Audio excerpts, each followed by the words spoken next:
And following up on the movie you just mentioned, like crazy. I want to know what happens to Jacob and Anna after the last scene. I'm probably not the first person to ask you this, but what Oh, happens after that last scene? What's the fate of their relationship?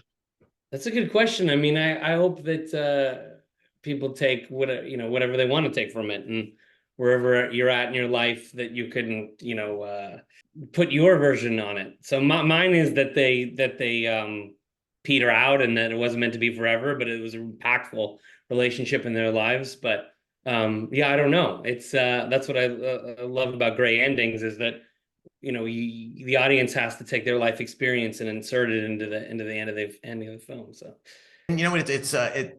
I'm reminded of musicians when they get asked, "What does this song mean?"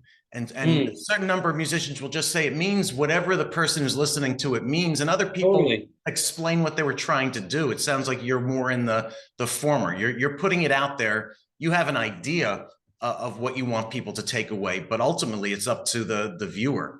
Oh, very much. And I think that's what's important about. I mean, I don't watch the films after I make them, and watch them at the Sundance or Toronto or Venice or wherever we premiere the film. I'll watch it there with the first audience and then never see it again, because it's Right. not mine anymore. I feel like and whatever anyone thinks of it, polarizing. People hate the films, people love the films. Great. It's just, it's not mine anymore. So there's nothing personal about it. It was personal to make it, and then you let it go, and then it's just like you're saying about music. I feel not, I don't feel attached to it anymore. It was like a part of you, but you have to cut it off. And I remember someone saying once, you don't finish films, you just abandon them. And I feel like that's what premiering a film really feels like. It is abandoning it and giving it away to people. And there's something very connecting about that process, but also disconnecting. Yeah. Now, most of the audience members for this podcast are probably going through a breakup. They tune in, they want to know about divorce, they want to know about the connections to film or music. Can you give any insight based on what you've learned from your films about Oh my relationships that goodness. might help someone going through a breakup? I mean, that's a bit of a stretch, but I figured I'd ask anyway. That's a great question, man. I feel like I got married very late in life, and a lot of my friends, in my early 40s now, and a lot of my friends are now just getting divorced. And I Right. just got married a couple years ago, so I'm kind of, at a different place. But I think the big thing is just patience and remembering why you're in the relationship and fighting for it. And that's the big thing is that I saw growing up with my parents and in my relationships and trying to work things out. I think it's just, remember why you love the person, why you're doing it, and what you're fighting for, especially if you have kids. It's so important to constantly reinvent and remember why you're doing it and spend time together and get back to that place. I don't know. That's my take. But then again, what do I know, man? Yeah, well, I'm 15 years divorced and 14 years remarried. I Oh, got wow. I What got happened married. in that 1 year? What happened in that 1 year? I'll tell you what. In that 1 year, I got into therapy, trying to figure out what I had done wrong in my first relationship. Oh, wow. Didn't do any dating, and I met my wife in the therapist's waiting room, which isn't supposed to happen. So This it's is a almost this is a romantic comedy. You got to make this movie. maybe it's your next film, but There you uh, go. but what I realized was that just what you said, that patience and remembering what you're there in the first place for. That I got married young the first time. Oh, I wow. don't. I don't think I knew what I was doing, and or who I Same, was man. thinking. Same.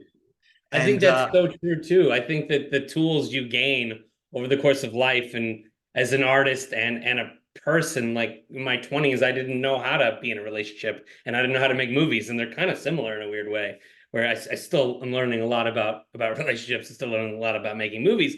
But the thing that I am learning is how to apply the tools that I've gained through the course of fucking up, and now applying them to trying to be the best version of myself, the best artist, or the best husband, or whatever it is. And that's, I think, kind of yeah, it's hard because you think about all the destructive things and all the difficult things, and it's just it's messy, but it's not, yeah, until you're above the clouds, it's rainy, I guess. I don't know. It's tricky. yeah, and I was 41 when I met my wife, Oh, wow.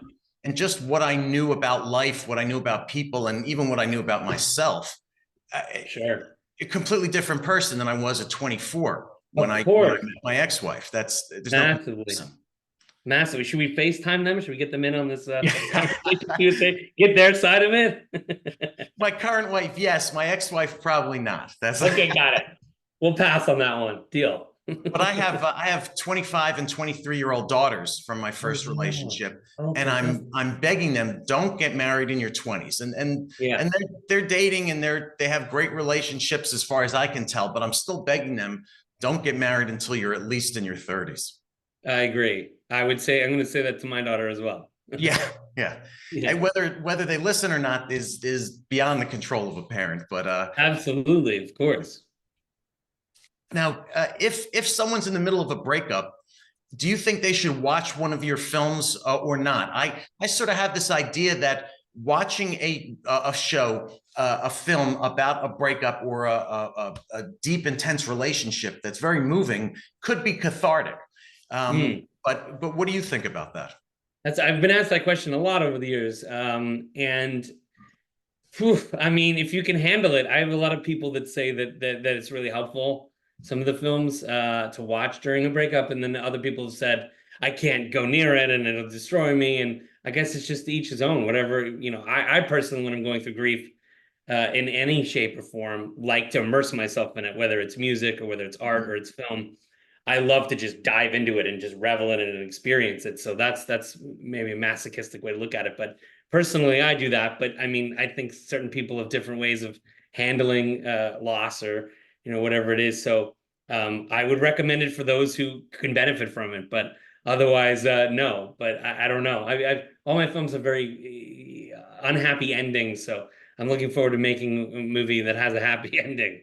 Right. I'm in a different place in my life now, or not a gray ending. So hopefully if someone's going through a breakup, they can watch the new stuff and it'll be happy for them. Give them hope.